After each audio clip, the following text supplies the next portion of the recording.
Hey guys and lasses, my name is Bogdan and today I wanna introduce to you the list of smartphones that in our team's opinion by far might have been the most prominent in 2018, and one of them could be a nice New Year gift. So wasting no time, let's break this ice. The award for the most interesting design in 2018 I can safely hand over to Asus ROG Phone. The body of the smartphone looks very brutal, the designers here did really amazing job, and thanks to their efforts the smartphone turned out to be unique and memorable. Device is primarily gaming, and that's not only thanks to the top-end Qualcomm chipset but also to a passive cooling system, the screen with 90Hz, as well as to air triggers that can turn your ROG Phone into something similar to a gamepad. And as icing on a cake, we get a complete external cooler and the ability to connect a bunch of accessories to expand your gaming capabilities. If, however, you are not so into games and there are no spare $1000, pay attention to perhaps the best low-cost smartphone of this year, Xiaomi Redmi 6 Pro. Phone turned out to be very compact despite the belted battery. It has a high-quality screen, a slot for 3 cards, and a notch, which may still associate with expensive and prestigious feature. By the way, for MIUI haters, there is Mi A2 Lite. Same thing, just on another firmware. Is the screen in 6 Pro too small for you? Then you obviously should check out Mi Max 3. Its screen is huge even by the standards of the phablet market, and of course it's bloody convenient to read, watch movies and play games on this device. Understanding that this is what the phone will be mostly used for, Xiaomi equipped it with a large battery and energy efficient chipset, so this aka multiplex had no problems with battery life. Such devices are not common for all companies, so if size matters in 2018 you don't have much choice. In the category breakthrough of the year, the winner is undoubtedly Pocophone F1. Chinese companies have always loved to lower the price bar of entire device class, but for now it's near extreme point. Poco is still the most affordable smartphone on Snapdragon 845, and that is already a strong reason for which you can and should order it. As a matter of fact, only the screen has become a victim of compromise. It could have been better, whereas I think everybody is ready to forgive a plastic body to the smartphone. Overall, show me somebody else who calls such low price for the flagship hardware, cooling tube, sustainable firmware, more than a decent photo camera, as well as Snap Face ID and a fingerprint reader. Sometimes the market presents us unique things, and sometimes the newborn is nothing but a refreshed predecessor, which is why we decided not to choose between Redmi Note 5 and 6 Pro. The main differences are dedicated to your viewing tastes and basically are the notch in the screen and the way of body's assembly. For the rest, in front of us are phablets on Snapdragon 636 with pretty good displays, strong batteries and very nice cameras in their price range. The balance between price and quality is unbelievable, they literally make rings around other similar price class smartphones.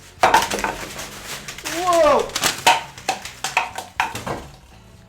You bet your notch we've got. In particular, Asus Zenfone Max Pro M1. I agree, this is not an uber gaming smartphone, but a worthy competitor to the previous couple that shares the same hardware and offers some additional treats. These are NFC, much powerful battery, triple card drawer, 4K video shooting and pure Android in case you are already sick of MIUI. If you also get tired of overused look of China middle class devices and for ROG Phone the budget is too short, take a look at Nokia 6.1. At its cheery, not boring design, metal body and a nice screen. All this beauty is served under a spicy sauce from Android One with its integrity and high quality software updates, as well as extremely reasonable price as for the well-known brand. I think we had a lot about the middle class, it's time to visit somebody from the top level. Galaxy S9 and S9 Plus are less advanced than Galaxy Note 9, but let's be honest, the stylus is not the first in list of your requirements. S models first of all cost less, and secondly you have both large and smaller model, and it is always nice to have a choice. Here you will find the unique dual aperture camera, water protection, a heart rate sensor, the coolest AMOLED screen of company's own production, inductive charging and so on and so forth. If you already decided to spend most of your salary on Christmas presents, but a good camera is still a must-have, instead of S9 you might consider two next devices. The first one is Xiaomi Mi A2. The smartphone has one of the coolest cameras in its price category, Android One for the software and the all-metal body paired with Snapdragon 660 chipset. These will make sure that the smartphone feels prime in both sense of touch and smooth daily work.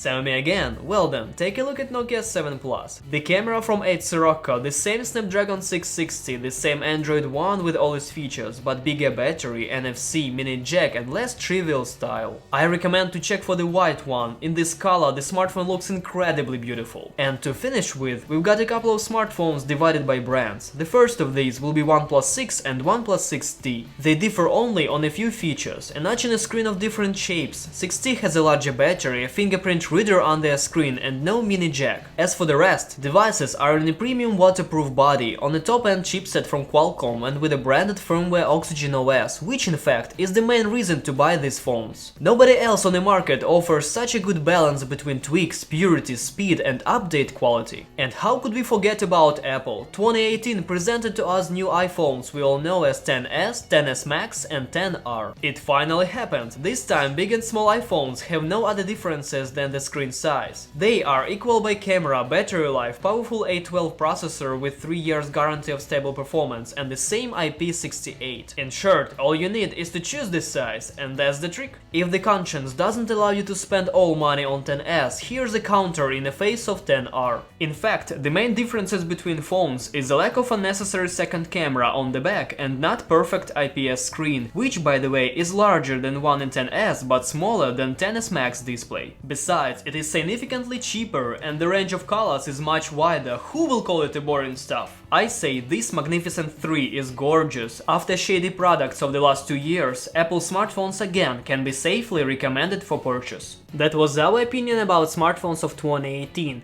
Yep, unfortunately we didn't get a chance to taste offers of many other brands, but let's call it my New Year resolution. Either you agree or disagree with our current picks, feel free to share your thoughts and comments down below.